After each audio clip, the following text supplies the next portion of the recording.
Thank you. Thank you.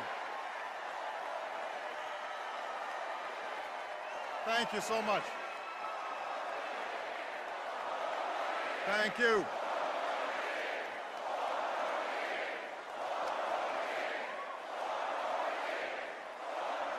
Thank you so much. Thank you. Thank you very much, everybody. Thank you.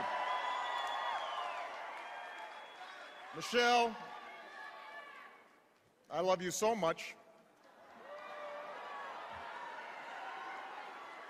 A few nights ago, everybody was reminded just what a lucky man I am.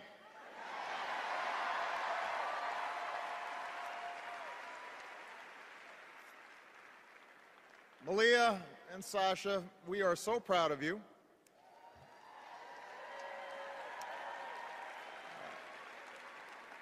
And yes, you do have to go to school in the morning.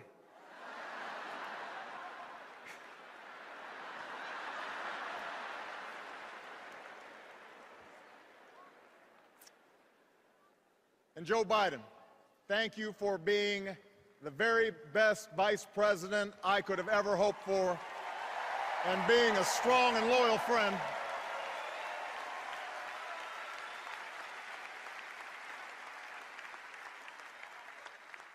Madam Chairwoman, delegates, I accept your nomination for President of the United States.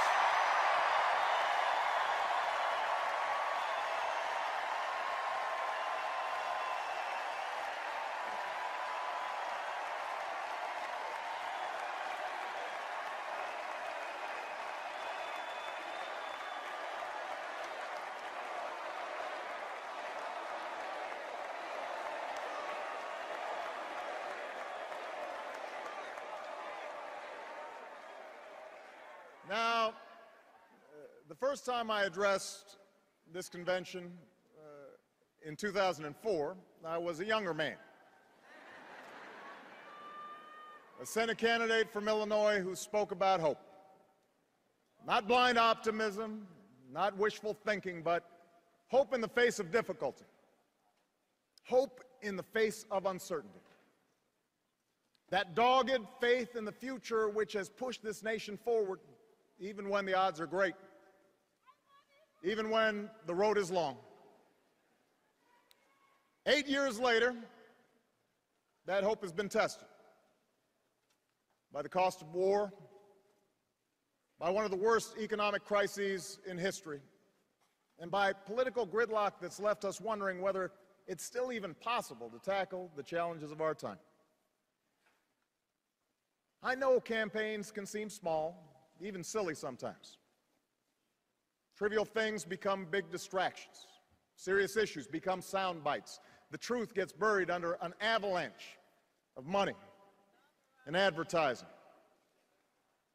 I mean, if you're sick of hearing me approve this message, believe me, so am I.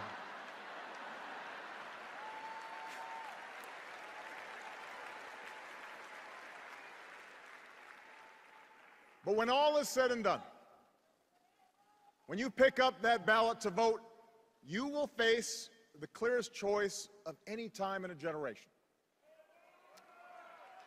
Over the next few years, big decisions will be made in Washington on jobs, the economy, taxes and deficits, energy, education, war and peace. Decisions that will have a huge impact on our lives and on our children's lives for decades to come. And on every issue, the choice you face won't just be between two candidates or two parties. It will be a choice between two different paths for America, a choice between two fundamentally different visions for the future. Ours is a fight to restore the values that built the largest middle class and the strongest economy the world has ever known.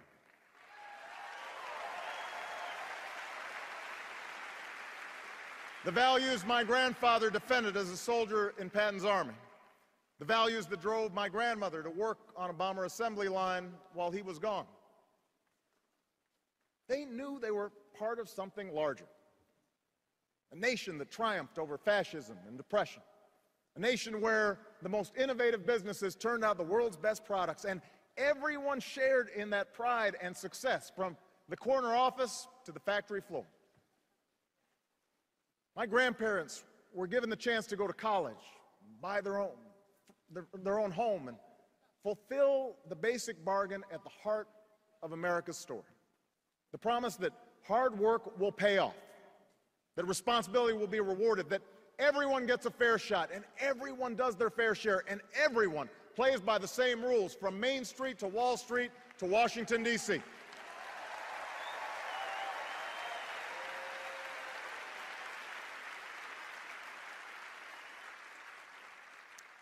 And I ran for president because I saw that basic bargain slipping away. I began my career helping people in the shadow of a shuttered steel mill at a time when too many good jobs were starting to move overseas. And by 2008, we had seen nearly a decade in which families struggled with costs that kept rising, but paychecks that didn't. Folks racking up more and more debt just to make the mortgage or pay tuition, put gas in the car, or food on the table. And when the house of cards collapsed in the Great Recession, millions of innocent Americans lost their jobs, their homes, their life savings, a tragedy from which we're still fighting to recover. Now, our friends down in Tampa at the Republican convention were more than happy to talk about everything they think is wrong with America. But they didn't have much to say about how they'd make it right. They want your vote, but they don't want you to know their plan. And that's because all they have to offer is the same prescriptions they've had for the last 30 years. Have a surplus? Try a tax cut. Deficit too high? Try another. Feel a cold coming on? Take 2 tax cuts, roll back some regulations, and call us in the morning.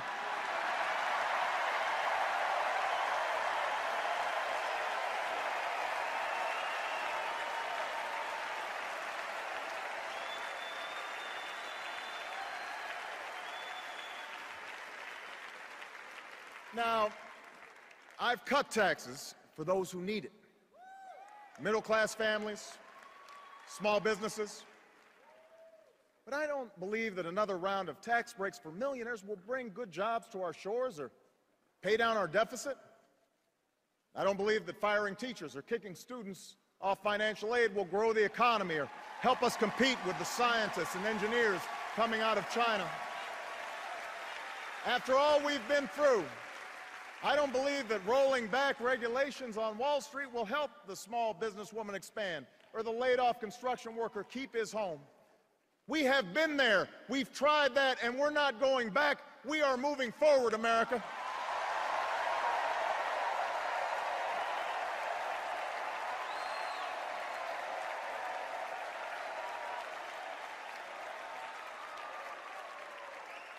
Now, I won't pretend the path I'm offering is quick or easy. I never have. You didn't elect me to tell you what you wanted to hear. You elected me to tell you the truth. And the truth is, it will take more than a few years for us to solve challenges that have built up over decades. It'll require common effort and shared responsibility and the kind of bold, persistent experimentation that Franklin Roosevelt pursued during the only crisis worse than this one. And by the way, those of us who carry on his party's legacy should remember that not every problem can be remedied with another government program or dictate from Washington. But know this, America, our problems can be solved. Our challenges can be met. The path we offer may be harder, but it leads to a better place, and I'm asking you to choose that future.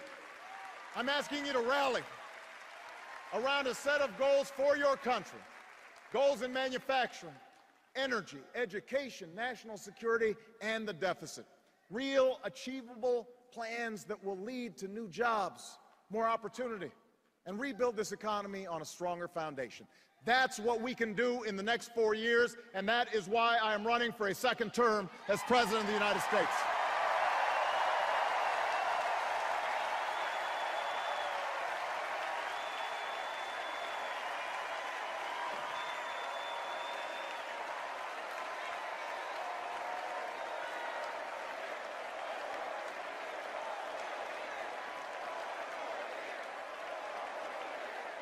We can choose a future where we export more products and outsource fewer jobs.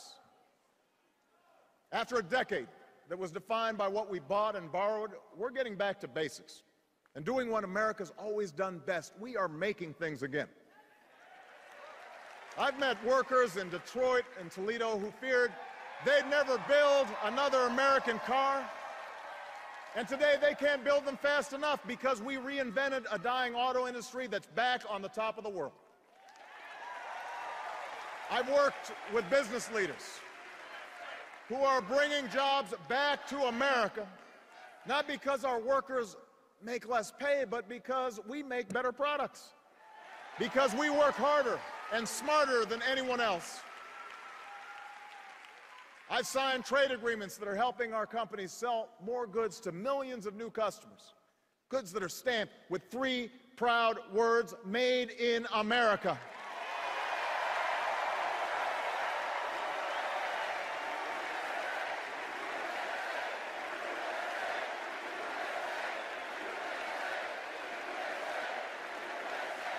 And after a decade of decline, this country created over 500,000 manufacturing jobs in the last 2.5 years. And now you have a choice. We can give more tax breaks to corporations that ship jobs overseas, or we can start rewarding companies that open new plants and train new workers and create new jobs here in the United States of America.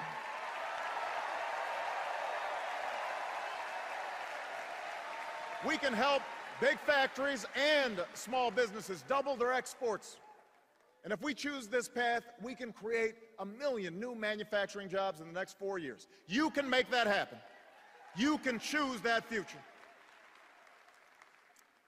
You can choose the path where we control more of our own energy. After 30 years of inaction, we raised fuel standards so that by the middle of the next decade, cars and trucks will go twice as far on a gallon of gas. We have doubled our use of renewable energy, and thousands of Americans have jobs today building wind turbines and long-lasting batteries. In the last year alone, we cut oil imports by 1 million barrels a day, more than any administration in recent history. And today, the United States of America is less dependent on foreign oil than at any time in the last 2 decades.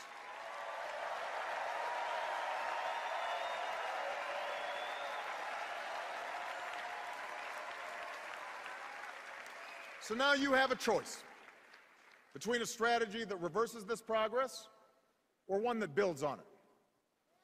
We've opened millions of new acres for oil and gas exploration in the last 3 years, and we'll open more. But unlike my opponent, I will not let oil companies write this country's energy plan or endanger our coastlines or collect another $4 billion in corporate welfare from our taxpayers. We're offering a better path.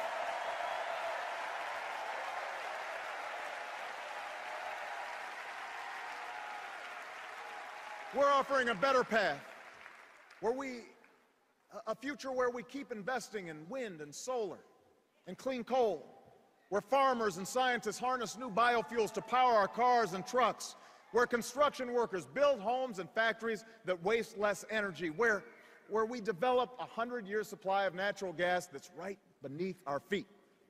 If you choose this path, we can cut our oil imports in half by 2020 and support more than 600,000 new jobs in natural gas alone.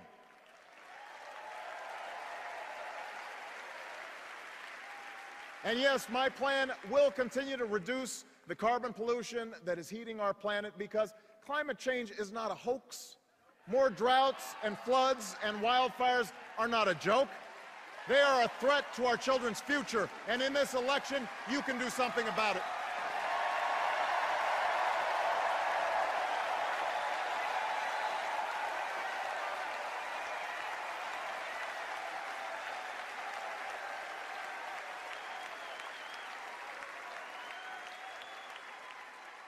You can choose a future where more Americans have the chance to gain the skills they need to compete, no matter how old they are or how much money they have. Education was the gateway to opportunity for me. It was the gateway for Michelle. It was the gateway for most of you. And now, more than ever, it is the gateway to a middle-class life. For the first time in a generation, nearly every state has answered our call to raise their standards for teaching and learning. Some of the worst schools in the country have made real gains in math and reading. Millions of students are paying less for college today because we finally took on a system that wasted billions of taxpayer dollars on banks and lenders. And now you have a choice. We can gut education, or we can decide that in the United States of America, no child should have her dreams deferred because of a crowded classroom or a crumbling school. No family should have to set aside a college acceptance letter because they don't have the money. No company should have to look for workers overseas because they couldn't find any with the right skills here at home. That's not our future. That is not our future.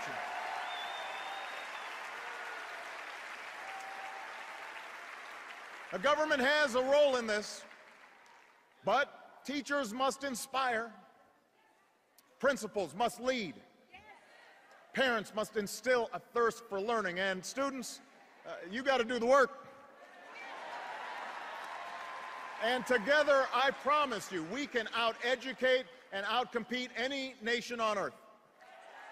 So help me recruit 100,000 math and science teachers within 10 years and improve early childhood education. Help give 2 million workers the chance to learn skills at their community college that will lead directly to a job. Help us work with colleges and universities to cut in half the growth of tuition costs over the next 10 years. We can meet that goal together. You can choose that future for America.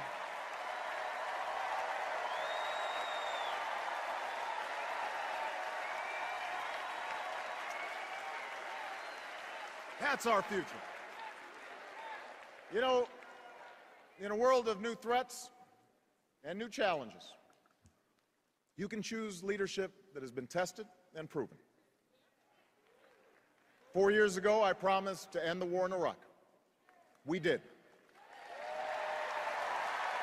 I promised to refocus on the terrorists who actually attacked us on 9/11, and we have. We've blunted the Taliban's momentum in Afghanistan, and in 2014, our longest war will be over.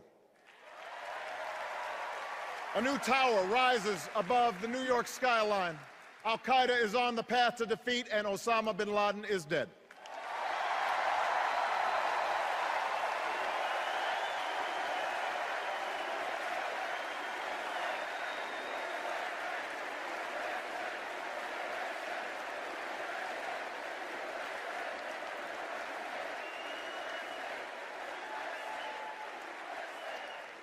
Tonight, we pay tribute to the Americans who still serve in harm's way.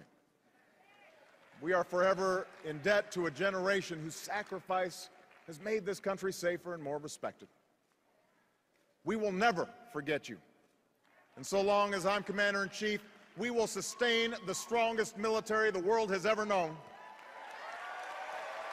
When you take off the uniform, we will serve you as well as you've served us, because no one who fights for this country should have to fight for a job or a roof over their heads or the care that they need when they come home.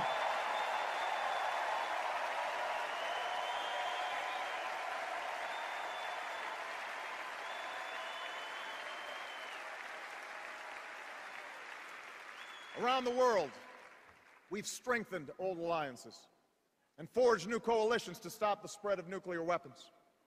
We've reasserted our power across the Pacific and stood up to China on behalf of our workers.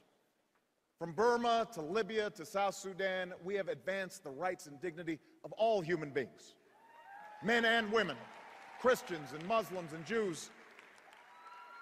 But for all the progress that we've made, challenges remain. Terrorist plots must be disrupted. Europe's crisis must be contained. Our commitment to Israel's security must not waver. and neither must our pursuit of peace. The Iranian government must face a world that stays united against its nuclear ambitions. The historic change sweeping across the Arab world must be defined not by the iron fist of a dictator or the hate of extremists, but by the hopes and aspirations of ordinary people who are reaching for the same rights that we celebrate here today. So now we have a choice.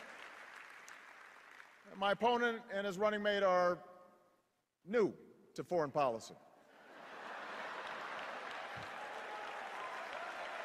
But from all that we've seen and heard, they want to take us back to an era of blustering and blundering that cost America so dearly. After all, you don't call Russia our #1 enemy, not Al-Qaeda, Russia, unless you're still stuck in a Cold War mind warp.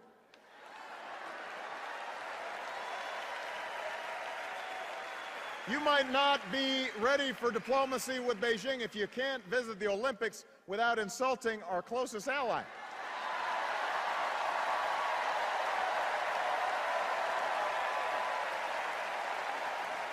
My opponent said that it was tragic to end the war in Iraq, and he won't tell us how he'll end the war in Afghanistan. Well, I have, and I will. And while my opponent would spend more money on military hardware that our Joint Chiefs don't even want, I will use the money we're no longer spending on war to pay down our debt and put more people back to work, rebuilding roads and bridges and schools and runways, because after 2 wars that have cost us thousands of lives and over $1 trillion, it's time to do some nation building right here at home.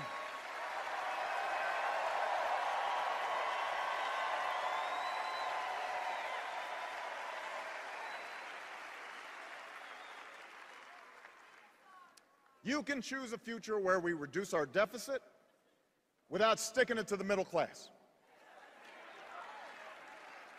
Independent experts say that my plan would cut our deficit by $4 trillion.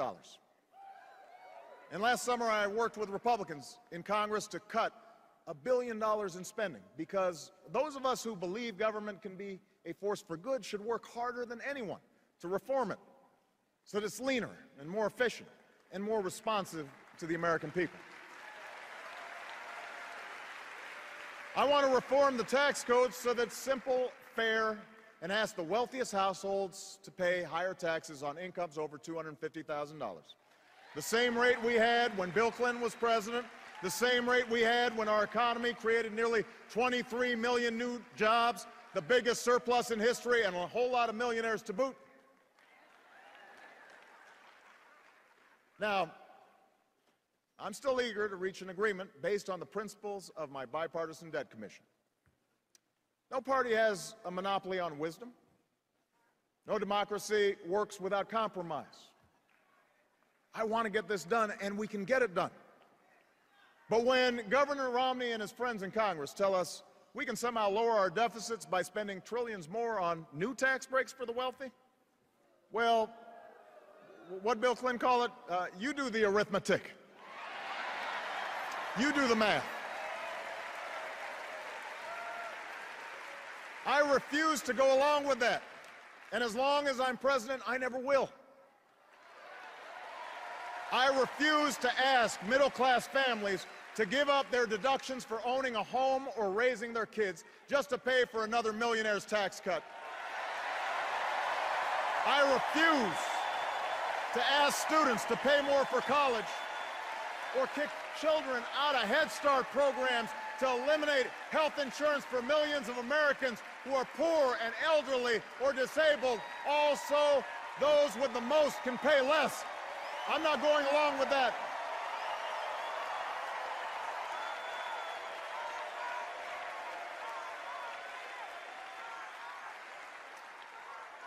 And I will never turn Medicare into a voucher.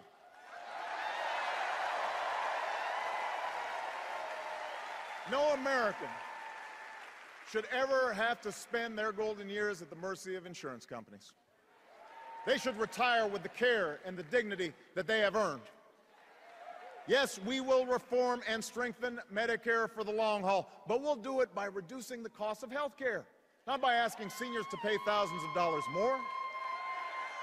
And we will keep the promise of Social Security by taking the responsible steps to strengthen it, not by turning it over to Wall Street.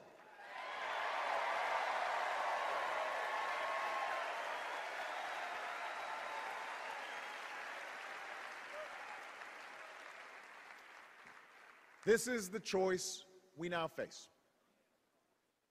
This is what the election comes down to. Over and over, we've been told by our opponents that bigger tax cuts and fewer regulations are the only way. That since government can't do everything, it should do almost nothing. If you can't afford health insurance, hope that you don't get sick. If a company releases toxic pollution into the air your children breathe, well, that's the price of progress. If you can't afford to start a business or go to college, take my opponent's advice and borrow money from your parents.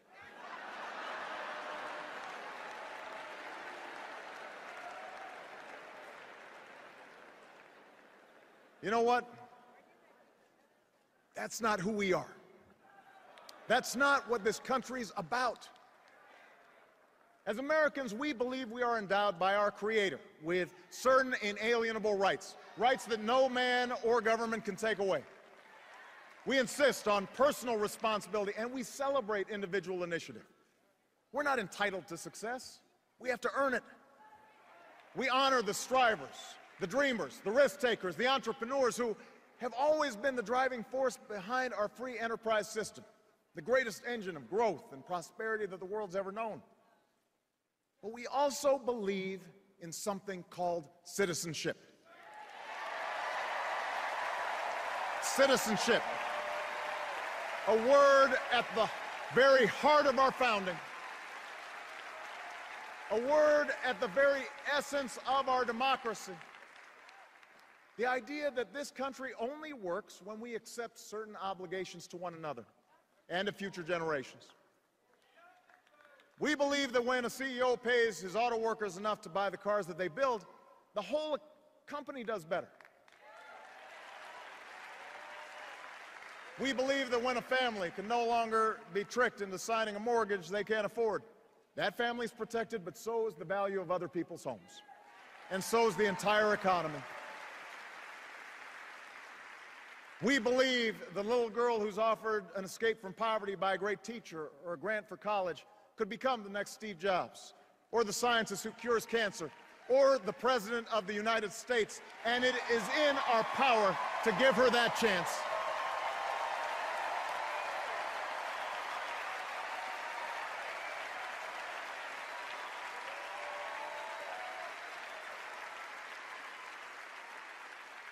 We know that churches and charities can often make more of a difference than a poverty program alone. We don't want handouts for people who refuse to help themselves, and we certainly don't want bailouts for banks that break the rules.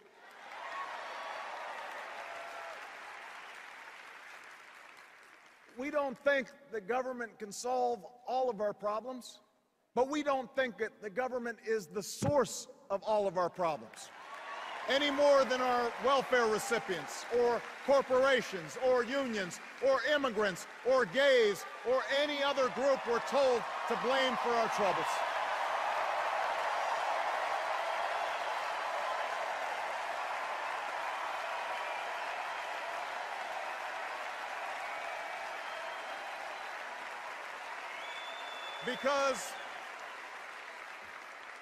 Because America, we understand that this democracy is ours.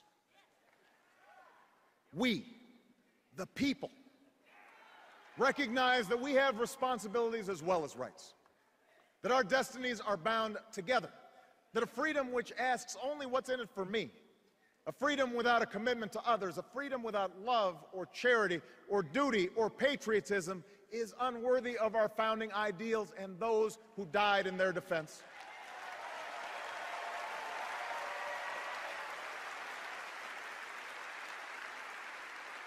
As citizens, We understand that America is not about what can be done for us. It's about what can be done by us, together, through the hard and frustrating but necessary work of self-government. That's what we believe.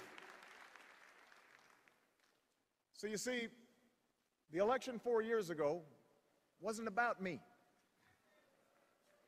It was about you. My fellow citizens, you were the change. You're the reason there's a little girl with a heart disorder in Phoenix who will get the surgery she needs because an insurance company can't limit her coverage. You did that.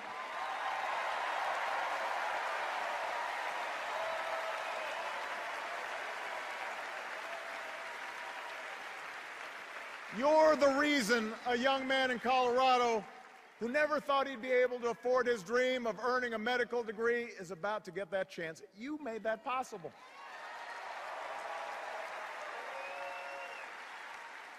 You're the reason a young immigrant who grew up here and went to school here and pledged allegiance to our flag will no longer be deported from the only country she's ever called home. Why selfless soldiers won't be kicked out of the military because of who they are or who they love. Why thousands of families have finally been able to say to the loved ones who served us so bravely, welcome home. Welcome home. You did that. You did that. You did that. If you turn away now, if you buy into the cynicism that the change we fought for is impossible, well, change will not happen. If you give up on the idea that your voice can make a difference, then other voices will fill the void. The lobbyists and special interests, the people with the $10 million checks who are trying to buy this election, and those who are trying to make it harder for you to vote. Washington politicians who want to decide who you can marry or control health care choices that women should be making for themselves.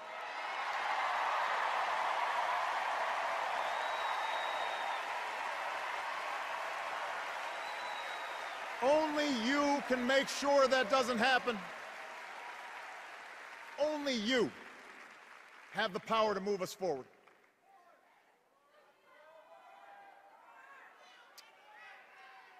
You know,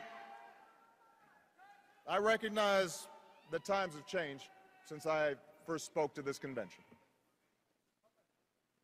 Times have changed, and so have I. I'm no longer just a candidate. I'm the president.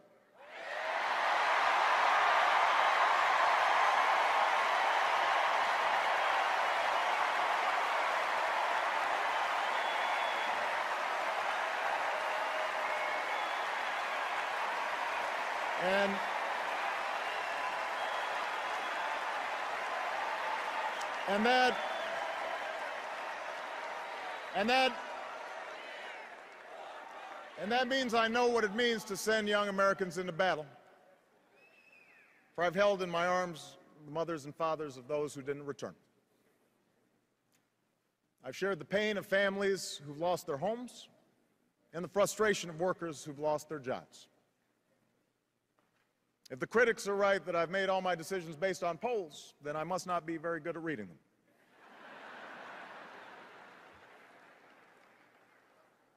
And while I'm very proud of what we've achieved together, I'm far more mindful of my own failings, knowing exactly what Lincoln meant when he said, "I have been driven to my knees many times by the overwhelming conviction that I had no place else to go."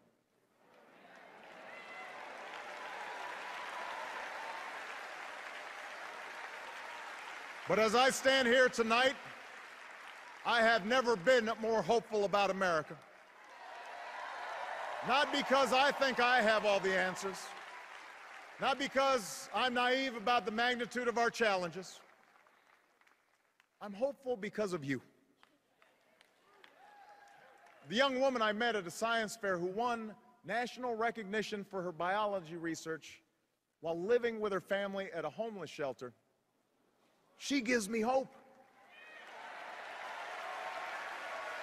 The auto worker who won the lottery after his plant almost closed but kept coming to work every day and bought flags for his whole town and one of the cars that he built to surprise his wife.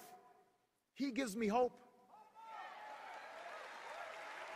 The family business in Warroad, Minnesota, that didn't lay off a single one of their 4,000 employees when the recession hit, even when their competitors shut down dozens of plants, even when it meant the owner gave up some perks and some pay, because they understood that their biggest asset was the community and the workers who had helped build that business. They give me hope.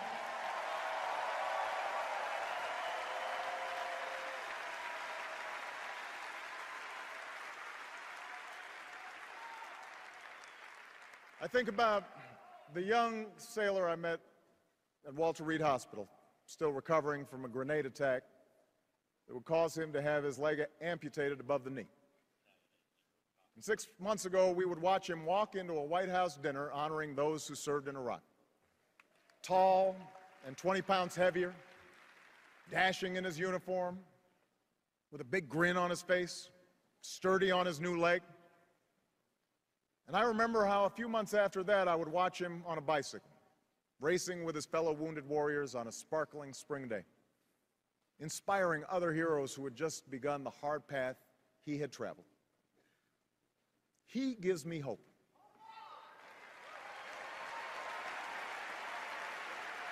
He gives me hope. I don't know what party these men and women belong to. I don't know if they'll vote for me. But I know that their spirit defines us. They remind me in the words of Scripture that ours is a future filled with hope. And if you share that faith with me, if you share that hope with me, I ask you tonight for your vote.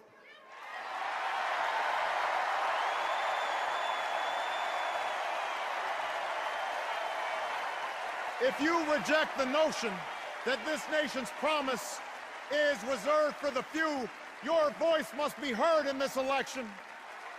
If you reject the notion that our government is forever beholden to the highest bidder, you need to stand up in this election.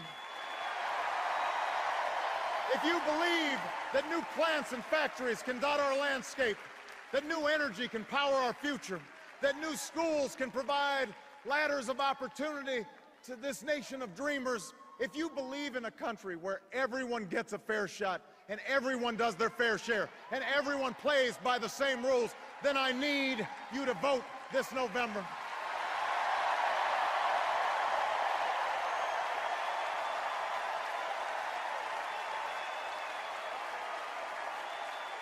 America, I never said this journey would be easy, and I won't promise that now. Yes, our path is harder, but it leads to a better place. Yes, our road is longer, but we travel it together. We don't turn back. We leave no one behind. We pull each other up. We draw strength from our victories, and we learn from our mistakes, but we keep our eyes fixed on that distant horizon, knowing that Providence is with us and that we are surely blessed to be citizens of the greatest nation on earth. Thank you. God bless you. And God bless these United States.